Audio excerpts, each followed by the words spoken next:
মার্জন তিথি। এই গুন্ডিচা মন্দির মার্জন তিথিতে সারা পৃথিবীতে যেখানে যত বিষ্ণু মন্দির আছে, কৃষ্ণ মন্দির আছে, রাম নারায়ণ এইসব মন্দির যত আছে, তো সেই সব মন্দিরগুলোকে কি হয়, ধুয়ে মুছে পরিষ্কার করা হয়। ধুয়ে মুছে ধুল কালি ঝেড়ে ময়লা পরিষ্কার করে আজকের দিনে সেটাকে একেবারে সাফ করে দেওয়া হয়। ভগবান জগন্নাথ দেব তিনি গুন্ডিচা মন্দিরে আসবেন, অর্থাৎ মাসির বাড়ি। তাই তিনি থাকেন জগন্নাথ মন্দিরে।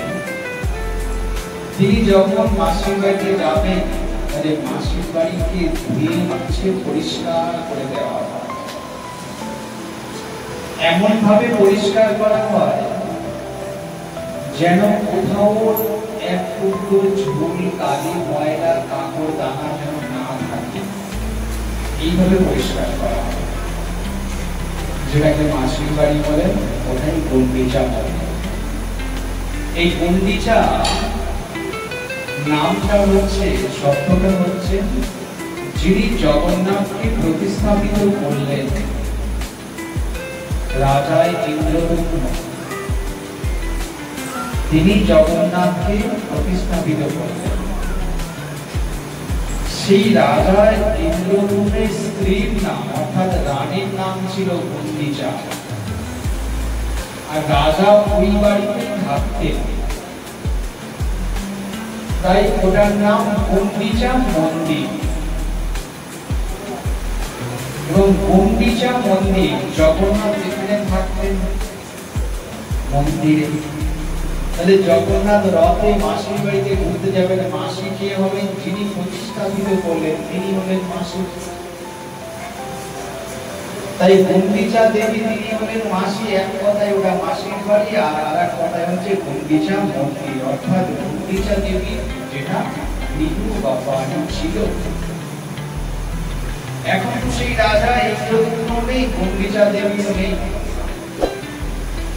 চিরাচরিত প্রথা অনুযায়ী সেই অদ্যাবধি জগন্নাথ সেই রথযাত্রা লীলা করে যাচ্ছে। তিনি রথযাত্রা লীলাটা কেন করলেন না, জগন্নাথ মন্দিরে অহিন্দু প্রবেশ নিষেধ। জগন্নাথ মন্দিরে অহিন্দু প্রবেশ নিষেধ। জগতে বহু জায়গায় জগন্নাথ মন্দির স্থাপিত হয়েছে ঠিকই, কিন্তু জগন্নাথ সর্বপ্রথম যেখানে আবির্ভূত হয়ে স্থাপিত হলেন সেটা তো পুরীর জগন্নাথ। সর্বপ্রথম আবির্ভূত হয়ে যেখানে তিনি স্থাপিত হলেন সেটা হচ্ছে পুরীর জগন্নাথ। সেই অনুকরণে পরবর্তীতে অনেক জায়গায় সারা বিশ্বে, শুধু ভারতবর্ষে বলে নাই, সারা বিশ্বে বহু জায়গায় জগন্নাথ মন্দির স্থাপিত হয়েছে, জগন্নাথ বিগ্রহ স্থাপিত হয়েছে। সেখানে সবাই প্রবেশ করতে পারে, সবাই দর্শন করতে পারে। কিন্তু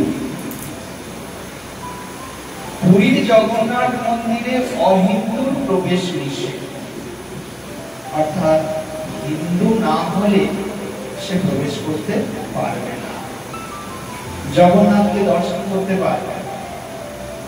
তাহলে সেজন্য কি করে, সেজন্য জগন্নাথ দেব তিনি একটা লীলার উপস্থাপনা, যে বছরে যদি আমি একবার রথযাত্রা করে রাস্তায় বেরিয়ে পড়ি, রথযাত্রা করে যদি আমি রাস্তায় বেরিয়ে পড়ি, তাহলে কি হবে না, রাস্তায় তো অহিন্দু হিন্দু বলে কিছু নেই, রাস্তায় সবাই থাকে। তো তখন জগন্নাথকে সবাই দর্শন করতে পারে। কিন্তু তিনি যখন মন্দিরে থাকেন, তখন তাকে তো দর্শন করবার সুযোগ হিন্দু ছাড়া আর কেউ পায় না। বর্তমানে দেখবেন যারা গেছেন জগন্নাথ মন্দিরে প্রবেশ করতে গেলে সেখানে জগন্নাথ মন্দিরের মূল দরজা থেকে প্রবেশ করলেই সেখান থেকে প্রবেশ করলেই ডান হাতে একটা রোয়াক মতো দেখা যায়, সেখানে এক জগন্নাথকে স্থাপিত করা আছে। ওই জগন্নাথকে এমন ভাবে স্থাপিত করা আছে, এমন ভাবে বসানো আছে, যাকে রাস্তার উপর থেকে দূর থেকেও দর্শন করা যায়। তো এই জগন্নাথের নাম জগন্নাথের সেবকরা কি দিয়েছেন? ভগবান পতিত পাবন, যিনি পতিতকে উদ্ধার করছেন, তিনি হচ্ছেন পতিত পাবন। অর্থাৎ যারা ভিতরে প্রবেশ করতে পারছেন না, জগন্নাথকে দর্শন করতে পারছেন না, তারা নিজেদেরকে মনে করছেন আমরা অধম পতিত, তাই আমরা জগন্নাথের মূল মন্দিরে প্রবেশ করতে পারলাম না এবং জগন্নাথকে দর্শন করতেও পারলাম না। তাহলে আমরা অধম পতিত। কিন্তু জগন্নাথ তিনি ভাবলেন, তাহলে এই পতিতদের দর্শন কিভাবে দেব? এখানে আমরা এটাকে নিয়ে কোন রকম তর্ক বিতর্ক করতে পারি না। কেন পারি না? কারণ জগন্নাথের সেবকরা জগন্নাথের সেবা করবেন, জগন্নাথের সেবকরা যেভাবে জগন্নাথের সেবা করবেন, জগন্নাথ সেটাকেই মঞ্জুর করেন। আমার আপনার ইচ্ছা মতো জগন্নাথের সেবা হয় না।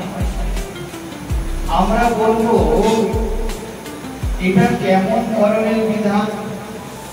ভগবানের তো সবাই সন্তান, ভগবানের কাছে সবাই সন্তান, তাহলে ভগবান হিন্দুদের যদি ভগবানকে দর্শন করতে চান, তাহলে তাদেরকে দর্শনের রাস্তা করে দিচ্ছেন না কেন? এও স্বতন্ত্র জগন্নাথের ইচ্ছা। কারণ পুরীর জগন্নাথের যত যা কিছু সেবা হয় সম্পূর্ণ জগন্নাথের ইচ্ছাতে হয়। জগন্নাথের ইচ্ছার বাইরে একটাও সেবা হয় না। সে যে সেবাই হোক না কেন, জগন্নাথের ইচ্ছার বিরুদ্ধে কোনো সেবা হয় না। ওখানে জগন্নাথের কোন দিন কি ভোগ হবে, কোন দিন কি জগন্নাথ সেবা করবেন, সেটা সবকিছু জগন্নাথের উপরে নির্ভর করে। কিভাবে এটা নির্ভর করে? জগন্নাথের যেসব সেবকেরা আছেন, হয় তাদের স্বপ্নাদেশ দিয়ে ভগবান জানান, না হয় কোনো আভাস ইঙ্গিত দিয়ে দেন, এবং এমন কোনো আভাস ইঙ্গিত স্বপ্নাদেশ দেন যার দ্বারা জগন্নাথের সেবকরা পরিপূর্ণভাবে বুঝতে পেরে যান যে জগন্নাথ কি চাইছেন আর কি চাইছেন না।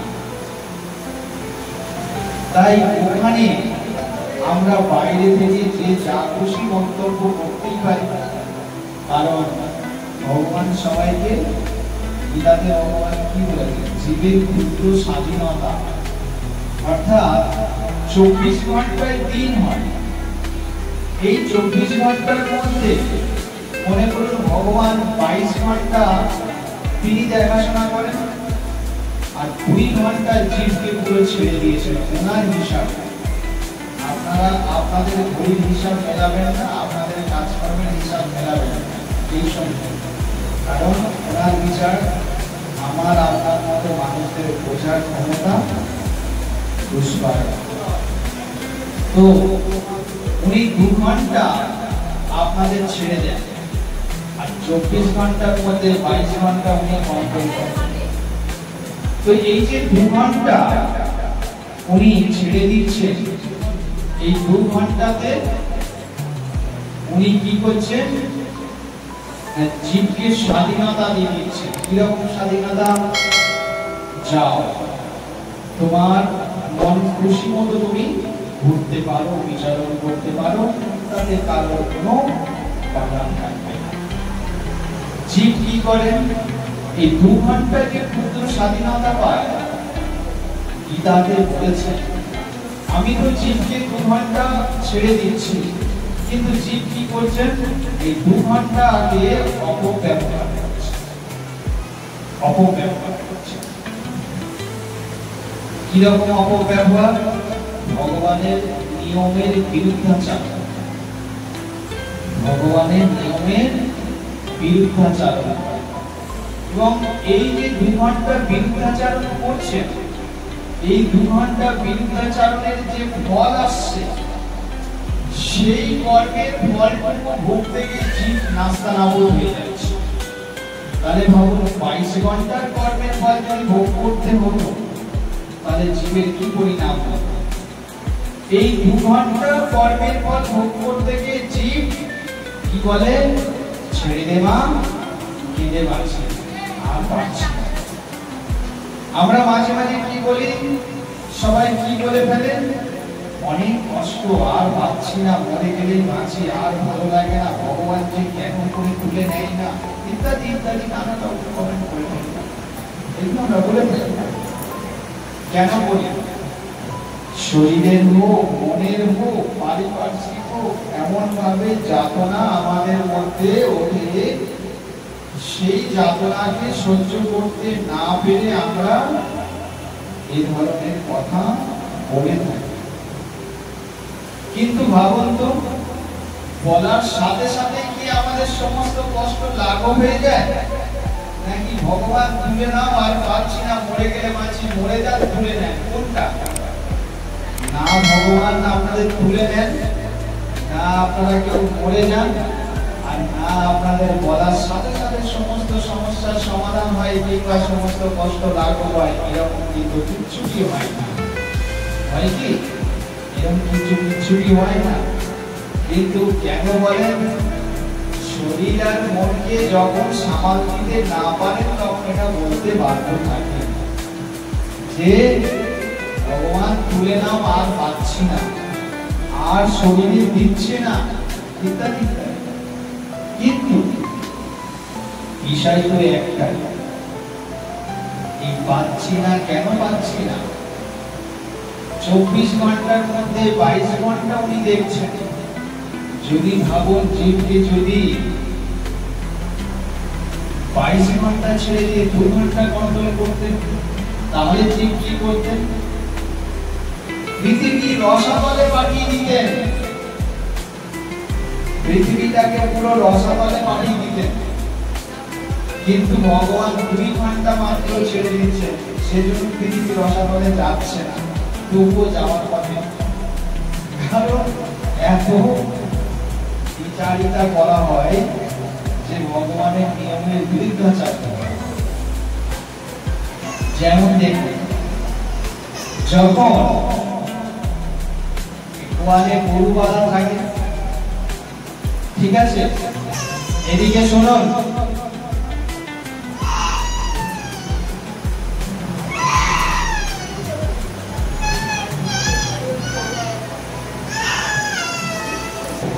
যাই হোক, যে প্রসঙ্গে বলছিলাম, গরুকে যখন বাঁধা থাকে, গরুকে বেশিক্ষণ কিন্তু ছাড়া থাকে না, তাই তো? বেশিক্ষণ ছাড়ে না। যারা গরু পালন করে দেখবেন, বিকালের দিকে 2 ঘন্টা 1 ঘন্টা একটুখানি তাকে রিলিজ করে দেয়। সে ঘর থেকে বাইরে হোক, আর যাদের বড় ব্যবস্থা হোক, ক্ষেত খামার আছে, সেখানে ছেড়ে দেওয়া হয়। সে যখন ছেড়ে দেওয়া হয়, ও কি করে? তখন ও পুরো মাঠটার মধ্যে লম্বজঙ্গ হাতে থাকে, খুব বেশি হলে আনন্দে লেজকে উঁচু করে নেয়, লেজকে উঁচু করে নেয় আর লম্ফঝম্প করে দৌড়াতে থাকে। কিন্তু যিনি তাকে ছেড়ে দিলেন, তিনি তাকে কেন ছাড়লেন? তিনি তাকে ছাড়লেন এই জন্য যে যাও নিজে বুঝে শুনে কিছু ঘাস খেয়ে এসো। আমি তো তোমাকে গোয়ালের মধ্যে বাধা বাধা হিসাবে খাওয়াচ্ছি, তো তোমাকে ছেড়ে দিচ্ছি, তুমি এখন মাঠে গিয়ে অনেক ধরনের ঘাস আছে, তুমি ঘুরে ফিরে আনন্দ করে পছন্দ মতো ঘাস খেয়ে এসো। কিন্তু সে কি করে? ঘাস খাওয়ার নাম বন্ধ করে সারা মাঠটাকে লম্ফঝম্প করে দৌড়াতে থাকে। এটা থেকে বোঝা যায় যে ও কিছুক্ষণের জন্য খুব আনন্দে আছে, কারণ এতক্ষণ ও বদ্ধদশায় ছিল, এতক্ষণ ও বদ্ধদশায় ছিল, বদ্ধদশা থেকে ওর মুক্ত। কিন্তু ভগবান মুক্ত কেন করলেন ওকে? যে তুমি মাঠের মধ্যে সুন্দরভাবে ঘুরে ফিরে তুমি ঘাস খেয়ে, সে তো সুন্দর করে ঘাস খেতে পারলো না। সুন্দর করে ঘাস না খেয়ে সে কি করছে? সারা মাঠময় লম্ফঝম্প করে বেড়াচ্ছে। তো আমি এই গুরু শব্দে কারণে খারাপ ভাবে বলছি না, এটা একটা জাস্ট উপমা যে আমাদের মনুষ্যদের পরিণাম কি রকম আমরা এটা বুঝতে পারি। ভগবান কিভাবে 22 ঘন্টা আমাদেরকে কন্ট্রোল করছেন আর 2 ঘন্টা আমাদেরকে ছাড় দিচ্ছেন। 2 ঘন্টা ছাড় দিচ্ছেন এই জন্য যে তুমি তোমার ইচ্ছা মতো কর্ম করতে পারো। এখন এই স্বেচ্ছার ইচ্ছার যে কর্মটা, এই কর্মটা এতটাই ভুল সিদ্ধান্ত, এতটাই বেহুশিমি থাকে যে ভগবানের 22 ঘন্টাকেও ছাপিয়ে চলে যায়। ভগবান যে 22 ঘন্টা কন্ট্রোল করছে, সেই 22 ঘন্টাকেও ছাপিয়ে চলে যায়। আর যেহেতু ভগবানের 22 ঘন্টাকে ছাপিয়ে চলে যায়, তাই দেখা যায় জীবের কর্মের ফল ভোগ করতে। আরো একটা জিনিস দেখুন, আপনারা যখন দুঃখে কষ্টে নানা রকম যাতনায় থাকেন, তখন হয়তো ঘুরে ফিরে অনেকেই হয়তো আছেন যারা দেখবেন ভগবানকে দোষ দেন, ঠাকুরকে দোষ দেন। ঠাকুর আমার কি করলো, ঠাকুর আমার দেখলো না, ঠাকুর আমার এই ক্ষতি করে দিল, ঠাকুর আমার এই ক্ষতি করে দিল, ভগবান আমার এই ক্ষতি করে দিল। এখন দেখুন, যাকে আপনি কোনোদিন ডাকলেন না, যাকে আপনি কোনোদিন ভালোবাসলেন না, যার রূপ আপনি কোনোদিন দেখেননি, যার সঙ্গে না আপনার ফোনে কথা হয়েছে, না আপনি তার বাড়ির অ্যাড্রেস জানেন, না তার সঙ্গে চিঠির আদান প্রদান হয়েছে, তথাপি তার ডাকার বেলায় নেই, কিছু নেই, তার সঙ্গে আপনার আলাপ পরিচয় কিছু নেই, তথাপি দোষ তাকে দেব, দোষটা তাকে দেব। ঠাকুর দেখলো না, ভগবান দেখলো না, ইত্যাদি ইত্যাদি। কিন্তু আমরা কি কখনো ভেবে দেখেছি ভগবানের কি প্রয়োজন পড়েছে আমাদেরকে ক্ষতি করা? ভগবানের কোন প্রয়োজন পড়েছে আমাদেরকে ক্ষতি করা? আমাদেরকে তিনি কেন ক্ষতি করতে যাবেন? আমাদেরকে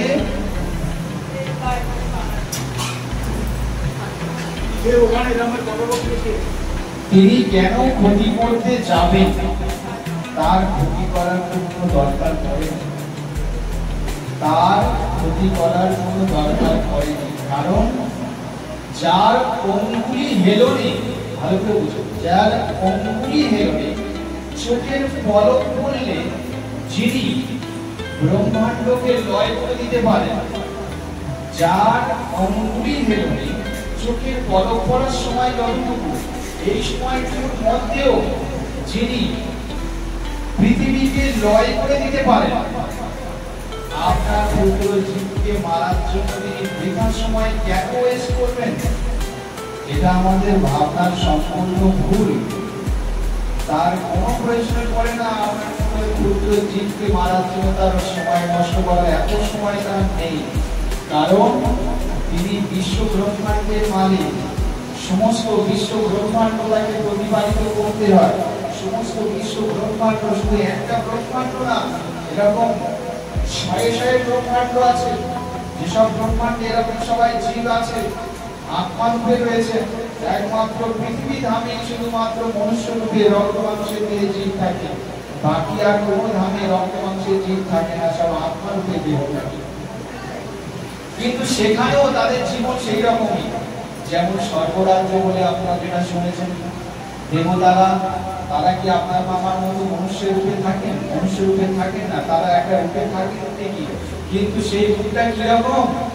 সেটা হচ্ছে আত্মার রূপ। তো এইরকম একমাত্র পৃথিবী ধাম বাদ দিয়ে, একমাত্র পৃথিবী ধাম বাদ দিয়ে আর কোথাও মনুষ্য জাতি নেই।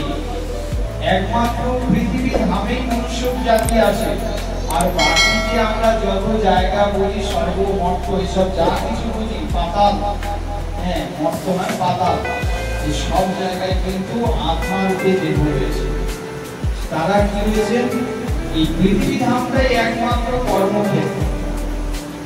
পৃথিবী ধামটাই একমাত্র কর্মক্ষেত্র। পশু, পাখি, প্রাণী, জীব যেই হোক না কেন, সবার কর্মভোগ করবার জন্য এই পৃথিবী তৈরি আসতে হয়।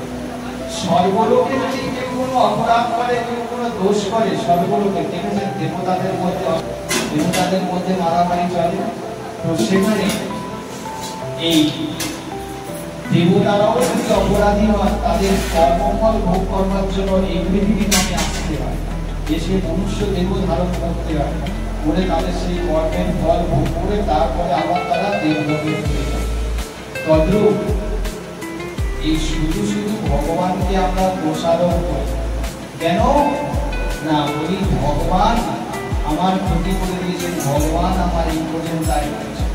এখন দেখুন বিচার করে এটা আছে, যদি ভগবান আপনার অন্যায়ভাবে ক্ষতি করে থাকেন, অন্যায়ভাবে যদি ভগবান আপনার দোষ দিয়ে থাকেন, অন্যায় যদি বিচার করে থাকেন, তাহলে ভগবান অপরাধী, তাহলে ভগবান অপরাধী।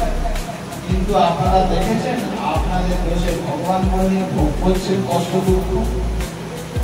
ভগবান কষ্ট দুঃখ ভোগ করছে দেখেছেন কোন জায়গায়? ভগবান কষ্ট দুঃখ ভোগ করছেন না, ভোগ আমরা করি। তাহলে ভগবানের নামে দোষ দিয়ে আমাদের লাভটা বলো কি? ভগবান তো কষ্ট দুঃখ ভোগ করছেন না, কষ্ট দুঃখ আমাদের কি ভোগ করতে হয়? ভগবান কষ্ট দুঃখ ভোগ করছেন না, এটা থেকে কি প্রমাণ? এটা থেকে প্রমাণ আমরাই আমাদের কর্মফল ভোগ করব। যেন মহাপ্রভু ভাগবতে বলছেন, তাতেও ভগবান বলেছেন সহসা কর্মফল ভোগ কুমার, প্রত্যেকেই তার নিজ নিজ কর্মের ফল ভোগ করে। সবাই তার নিজের নিজের কর্মফল ভোগ করে। দেখা চোখে দেখা যায় অমুকের দ্বারা এটা, অমুকের দ্বারা এটা, অমুকের দ্বারা এটা, ওর দ্বারা এটা, এই কারণে ওটা। ওটা শুধুমাত্র উপলক্ষ, ওটা শুধুমাত্র উপলক্ষ। কারণ আপনি নিজেই বা আমরা নিজেরাই আমাদের কর্মের ফল আমরা নিজেরাই।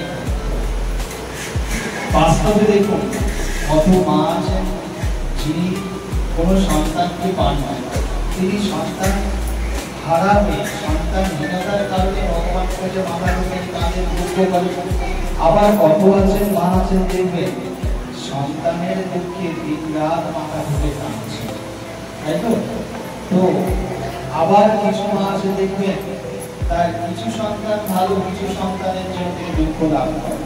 তাহলে এ থেকে কি বোঝা যায়?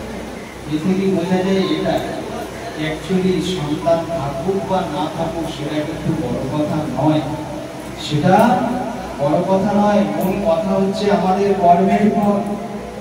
আমরা বুঝতে পারি না আমাদের পূর্ব জন্ম অর্জিত অনেক কর্ম আছে, যে কর্মগুলোর ফল আমাদের দিবারাত্র বিষণ করে। এখন এই কর্মফলগুলো যতদিন না আমরা কেটে উঠতে পারবো, যতদিন না এই কর্মের ফলগুলো আমরা কেটে উঠতে পারবো, ততদিন আমাদের দুঃখ কষ্ট আমাদেরকে ছাড়বে। নানাভাবে দুঃখ কষ্ট মায়ারে করিয়া জয়, ছাড়ানো নাহি যায়, সাধু গুরু কৃপা বিনা নাহি করিব। কারণ এই যাহা কৃষ্ণ তাহা নাহি মায়ার অধিকার। আর দুইটা কারণে শুধুমাত্র মনের জগতে পড়ে মানুষ কি করা হয়? তার স্বরূপ বিস্মৃতি ঘটে। মায়ার কারণে পড়ে স্বরূপ বিস্মৃতি ঘটে। সেই স্বরূপ বিস্মৃতিটা কি না, সে যে অনন্ত কালের জন্য, চিরকালের জন্য ভগবানের দাস, তার উচিত ছিল ভগবানের সেবা করা। তার একমাত্র কাজ ছিল, কর্তব্য কর্ম ছিল ভগবানের সেবা করা। কিন্তু সে সে কোনোভাবেই ভগবানের সেবা তো করলো না, উল্টে কি করলো, আত্মভোগ অর্থাৎ নিজে কি করে ভালো থাকা যায়, নিজে কি করে ভালো করা যায়, নিজের পরিবার কি করে ভালো রাখা যায়, এই নেবারাত্ম সে পেয়েছে। কিন্তু একবার সে ভাবেনি যাকে আমি আমার নিজের পরিবার বলছি এ তো আদৌ আমার পরিবার নয়। কারণ স্ত্রী পুত্র সন্তান আদি যেই যা হোক তারা সবাই তাদের পূর্ব কর্মফলজাত, তাদের পূর্ব কর্মের ফলজাত। তারা কেউ কারো স্ত্রী হয়েছে, কেউ কারো স্বামী হয়েছে, কেউ কারো সন্তান হয়েছে। এইভাবে তারা একে অপরে তারা সংসার জগৎ এসে মায়ার খেলা করতে শুধুমাত্র, আর কিছু না। এবং এই মায়ার খেলাতে পড়ে তারা কেউ বুঝতে পারে না যে যা কিছু করছি সবটাই মিথ্যা আর সবটাই ছায়া। ছেলে সংসার ছায়াবাজি প্রায় গীতা মনে করে তাকে দিন যায়। তো এই ছায়াটা কি রকম? দুপুরবেলায় রোদের মধ্যে দাঁড়াবেন, দেখবেন আপনার ছায়া ঘুরতে থাকবে। একবার দেখবেন ডান দিকে, একবার দেখবেন বাঁ দিকে, একবার দেখবেন সামনে, একবার দেখবেন পেছনে, একবার ছায়া দেখতেও পাবেন না। যখন সূর্য পুরো আপনার মাথার উপর থাকবে আপনি ছায়া দেখতে পাবেন না। সূর্য যখন বিকালে ডুবে যাবে বা অস্ত যাবে তখন আপনি আপনার নিজের ছায়া টোটালি দেখতে পাবেন না। তাহলে কি দাঁড়ালো? অ্যাকচুয়ালি আপনি আপনার জায়গায় দাঁড়িয়ে থাকলেন কিন্তু আপনার ছায়া চারিদিকে ঘুরে বেড়ালো, আর ছায়াটাকে সত্যি করে দিচ্ছে, এটা তো সত্যি হবে না। সেই রকম যত চেষ্টা করেন একটা সন্তানকে যখন প্রতিপালিত করে বড় করেন কি না কষ্ট করেন ভাবুন। নিজের মুখের গ্রাস, নিজের মুখের গ্রাসকে তুলে না দিয়ে সন্তানের মুখে তুলে দেন। কেন? আমার সন্তান যেন ভালো থাকে, আমার সন্তান যেন ভালো থাকে, এই উদ্দেশ্যে আপনার নিজের মুখের গ্রাসটা সন্তানের মুখে তুলে দেন। আর আপনি নিজে কি করেন? উপবাসে থাকেন কিংবা জল খেয়ে দিন কাটান। আর সেখানে পরিণাম কি দেখা যায়?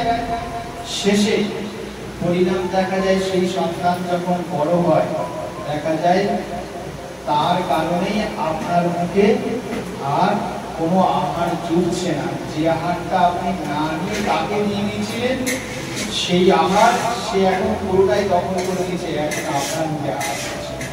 দেখুন এটা এই সারা ব্রহ্মাণ্ডে সব জায়গায় নমুনা অবচার আছে। কিন্তু আমরা যদি সোজাসুজি একটু বুঝে নিই যে সবার দুঃখ তো সমান না, সবার কষ্ট তো এক না। আপনার হাতের 5টা আঙুল যেমন সমান নয়, আপনার 5টা সন্তানও সমান না, আপনার পাড়ায় 5টা প্রতিবেশীও সমান নয়, আপনার 5 জন আত্মীয় সেও সমান নয়। তো কোনো দিকেই কিছু সমান না। তাহলে কোনটাকে এক করতে চাই আমরা, কিন্তু আমরা সবাই মিলে চেষ্টা করি যে আমি এই জগৎকে করলাম যে আমার কেউ এক নয়, কেউ সমান নয়, এগুলোকে সবাই মিলে আমরা চেষ্টা করি সমান করার জন্য। কিন্তু দুঃখের বিষয় সমান আমাদের এই সমান করতে করতে কি দেখা যায় আমার জীবন শেষ হয়ে যায়। আমি হয়তো পৃথিবী থেকে বিদায় নিই, জগৎ থেকে বিদায় নিই, আমার জীবনের অন্তিম ঘটে যায়। তথাপি এই সমান আর হয়ে ওঠে না। কারণ ওই সমান করতে করতে দেখা যায় যত সমানের চেষ্টা করে বৃহৎ বৃহৎ অসমান এসে হাজির হয়, অর্থাৎ সমানের বিপরীতটা। তো এখানে ভগবান কি করেন? তিনি সম্মুখম সর্বভূতেষু নমে দেশোস্তি ন প্রিয় যে ভজন্তি তুমাং ভক্তা ময়িতেষু চাপ্পন। ভগবান গীতাতে কি বলছেন? সম্মুখম সর্বভূতেষু। এই যে আমরা ভগবানকে দোষারোপ করি না, ভগবানকে দোষ, ভগবান আমার দেখলেন না, আমার এত কষ্ট, আমি সারা জীবন কত কষ্ট ভোগ করে যাচ্ছি, কত দুঃখ ভোগ করে যাচ্ছি, আমার আর কিছু হবে না ইত্যাদি ইত্যাদি যে ভাবনাগুলো ভাবি, এই ভাবনার পিছনে যে আমার কর্মের ফল চলে গেছে, এই ভাবনার পিছনে যে আমার সত্যি সত্যি কর্মের ফল রয়েছে সেটা আমরা কেউ দেখিনি, ভাবি। আর দেখিনি ভাবিনি বলেই কষ্টটা কষ্টের মতো ভোগ চলে যাচ্ছে, সমস্যা কিন্তু সমাধান হচ্ছে না। বলছেন ভগবান যদি ভুল করে থাকেন তাহলে ভগবান ভোগ করবেন, আপনারা কেন ভুগছেন, আমরা কেন ভুগছি? তার মানে কি ভগবান দোষ করেন, দোষ আমরা। রঘুনাথকে যখন তিনি যখন মহাপ্রভু টানে বারবার মহাপ্রভুর কাছে চলে যেতেন, তখন কিন্তু সেই সময় তার মাতা রঘুনাথের মাতা রঘুনাথের পিতাকে বলতেন, পুত্র পাগল হইল রাখো বান্ধিয়া।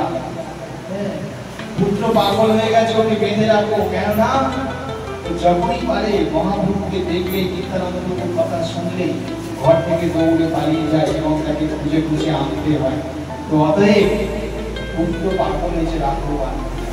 তো মহাপ্রভু এই উক্তি রঘুনাথের মাতার উক্তিতে রঘুনাথের পিতা বলে, জন্মদাতা পিতা মাতা নামই পারে।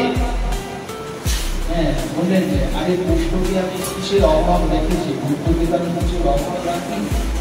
তাহলে পুত্রের কোনো যখন অভাব নেই, বরং অভাবের দেবতা ছাপিয়ে যাচ্ছে সব, সে নিপাল দেওয়া। তা সত্ত্বেও সে যদি বাইরে চলে যায়, মহাপ্রভুর কানে, নিত্যানন্দ প্রভুর কানে সে যদি বাইরে চলে যায়, তাহলে আমি এখানে কি করতে পারি? ভাগবত বললেন, জন্মদাতা পিতা মাতা নাহি পারে পুত্রের পারক্য ফল পৌঁছাইতে। জন্মদাতা পিতা মাতা নাহি পারে পুত্রের পারক্য ফল পৌঁছাইতে, অর্থাৎ আমাদের যে কর্মের ফল রয়েছে, কোন সন্তানের কর্মের ফলকে কোন পিতা মাতা কেটে উঠাতে পারে না। তারপরে যদি কেটে উঠাতে পারতেন, যদি সন্তানের কর্মের ফলকে কেটে উঠাতে পারতেন, তাহলে দেখা যায় চোখের সামনে সন্তান অধঃপতি হতেন না, অসৎ পথে যেতেন না, ভুল সিদ্ধান্ত করতেন না, ভুল পথে যেতেন না। অনেক সন্তান তো মায়ের সামনে দেবও রেখে দেন, তাহলে এইভাবে তারা জগৎ থেকে বিদায়ও নিতেন না। এখন নিতেন না, পিতা মাতা কখনোই চান না সন্তানের অমঙ্গল, আর সত্তর সন্তানের অমঙ্গল এসে যায়। এর কারণ হচ্ছে ওই একটাই, যে জন্মদাতা পিতা মাতা নাহি পারে পুত্রের পারক্য ফল পৌঁছাইতে। অর্থাৎ সন্তানকে যখন জন্ম নিয়েছে, সেও একটা আত্মা। এই আত্মা যখন জন্ম নিয়েছে, ওই গর্ভে যখন আসবে, এও তার সিদ্ধান্ত করা, এবং সে পূর্বে তার কর্মের ফল নিয়ে সে সেভাবে এসে জন্ম নিয়েছে, আর জন্ম নিয়ে সে পিতা মাতা লাভ করছেন, সংসার সন্তান পরিবার লাভ করছে। এটা সম্পূর্ণ চিরাচরিত পূর্বের বিচার সিদ্ধান্ত মেনেই সবকিছু করা হয়েছে।